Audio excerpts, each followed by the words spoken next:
1,00,000 మంది శివభక్తులతో కలిసి మహారుద్రాక్ష పూజలో పాల్గొనండి. వెంటనే కాల్ చేసి మీ పేరును నమోదు చేసుకోండి.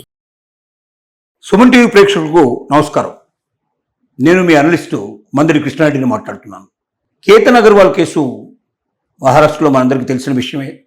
తన ప్రియురాలు కాబోయే భార్య పెళ్లి కాకుండానే మరి వీడియో షూటింగ్ అని తీసుకెళ్లి ఆ విహారయాత్రలో చంపేయడం మనకు తెలుసు.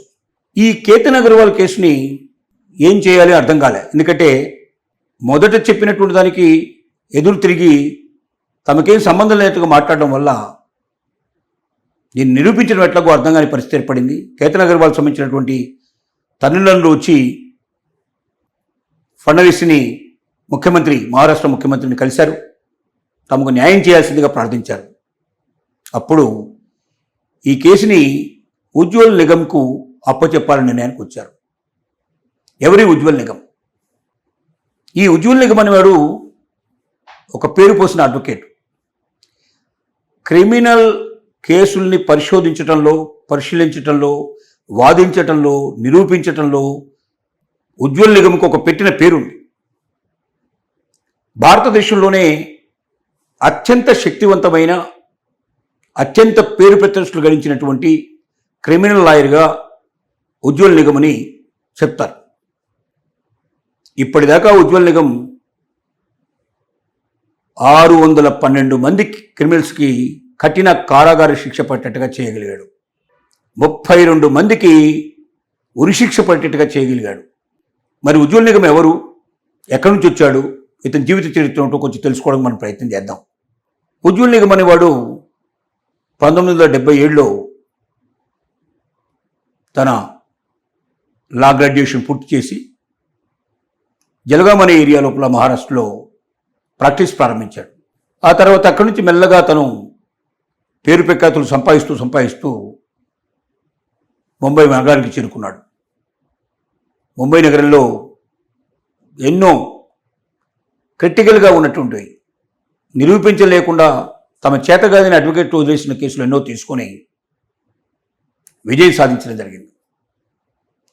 అతను వాదించే విధానం వేరు, అతను పరిశోధించే విధానం వేరు, అతని కేసు మూలాలకు వెళ్లే విధానం వేరు. ఖచ్చితంగా తప్పు చేసిన వ్యక్తికి శిక్ష పడాలి అనేటువంటి దృక్పథంతో ముందుకెడతాడు. అతను గుర్తించి అతనికి రాజ్యసభ మెంబర్షిప్ కూడా ఇవ్వడం జరిగింది. తర్వాత మనకు తెలుసు, ముంబైలో బ్లాస్టింగ్ కేసులు మనకు తెలుసు, తాజ్మహల్ హోటల్ మీద జరిగినటువంటి మరి మారణకాండ, దమనకాండ మనకు తెలుసు. ఆ కేసులన్నీ వాదించింది ఉజ్వల్ నిగమే. ఆ కేసుల లోపల ఎవరైతే తప్పు చేశారో, ఎవరైతే పొరపాటు చేశారో, మారణకాండకు కారణభూతులయ్యారో, వందలాది మంది భారతీయులు చనిపోవడానికి కారణమయ్యారు, కొంతమంది విదేశస్తులు కూడా దాంట్లో మరణించడానికి కారణమయ్యారు, వాళ్ళందరినీ ఆ కేసుల లోపల వాదించి అసలైనటువంటి ఎవరైతే మరి క్రిమినల్స్ ఉన్నారో, దానికి కారణభూతులైన వాళ్ళు ఉన్నారో వాళ్ళని పట్టుకొని వాళ్ళకు శిక్షలు పట్టేట్టుగా చేసినట్టు వ్యక్తి ఉజ్వల్ నిగమ్. కాబట్టి ఇంత పేరు ప్రఖ్యాతులు ఉన్నవాడు భారతదేశ చరిత్రలోనే క్రిమినల్స్ ఆట పట్టించడంలో, క్రిమినల్ కేసులు వాదించడంలో గొప్ప శక్తి సామర్థ్యం ఉన్న వ్యక్తి. అతన్ని మరి మహారాష్ట్ర ముఖ్యమంత్రి ఫడ్నవీస్ కోరడం, ఆయన అంగీకరించడం, ఈ కేసు ఆయనకు అప్పచెప్పడం జరిగింది.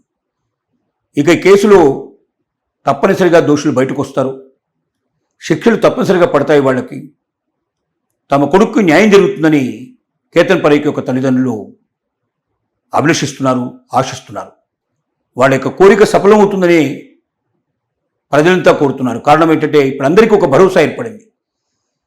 పోలీసుల చేతుల్లో ఈ కేసు ఉన్నంతసేపు ఎక్కడైనా ఈల్డ్ అయ్యే అవకాశం ఉండొచ్చు, ఎక్కడైనా వాళ్ళు దారి తప్పే అవకాశం ఉండొచ్చు. ఎందుకంటే అనేక కేసులు మనం చూస్తున్నాం. పోలీసుల లోపల సిన్సియర్ ఆఫీసర్స్ ఉన్నారు, దిగజారిపోయినటువంటి వ్యక్తులు ఉన్నారు. మన ఈ మధ్యనే మనం హైదరాబాద్లో చూసాం. ఒక డిఎస్పీ లెవెల్లో ఉండేటువంటి వ్యక్తి మరి 300 నుంచి 400 కోట్లు మినిమంగా ఆస్తులు సంపాదించడం మనకు కనబడుతుంది. ఒక డిఎస్పీ లెవెల్లో ఉండేవాడే 300-400 కోట్లు సంపాదించినట్టయితే మరి ఎస్పీ లెవెల్లో ఏసీపీ లెవెల్లో ఉండేవాడు ఎంత సంపాదించాలి, ఎస్పీ లెవెల్లో ఉండేవాడు ఎంత సంపాదించాలి, ఐజీ లెవెల్లో ఉండేవాడు ఎంత సంపాదించాలి, డిఐజీ లెవెల్లో ఉండేవాడు డీజీపీ లెవెల్లో ఉండేవాడు ఎంత సంపాదించాలి అనేది దీన్ని బట్టి మనం లెక్కలేసుకోవాల్సిన అవసరం ఉంది. పోలీస్ వ్యవస్థలో కఠినాతి కఠినంగా ఉండి ఖచ్చితంగా దోషుల్ని మాత్రమే శిక్షించేటువంటి ఆలోచన ఉండేటువంటి సిన్సియర్ ఆఫీసర్స్ ఉన్నారు. దిగజారిపోయి కోట్లు కూడా పెట్టుకొని తమ కుటుంబానికి ఆనందమయం చేసుకుంటూ మరి శిక్ష పడాల్సిన వాళ్ళని తప్పించినటువంటి చాలామంది ఆఫీసర్స్ కూడా ఉన్నారు. ఇలాంటి పరిస్థితుల్లో ఉద్యోగ నిగం లాంటి వ్యక్తులు క్రిమినల్ కేసులు వాదించడంలో తమ శక్తి నైపుణ్యాన్ని చూపించేవాళ్ళు, ఖచ్చితంగా వాళ్ళకు శిక్షలు పట్టేట్టుగా చేసేవాళ్ళు. అలాంటి వ్యక్తి ఉద్యోగ నిగం చేతి లోపల కేతన్ ఫర్ కేసు పడింది కాబట్టి ఖచ్చితంగా ఈ కేసు సఫలం అవుతుందని, నిజమైన దోషులకు శిక్ష పడుతుందని మనం ఆశిద్దాం.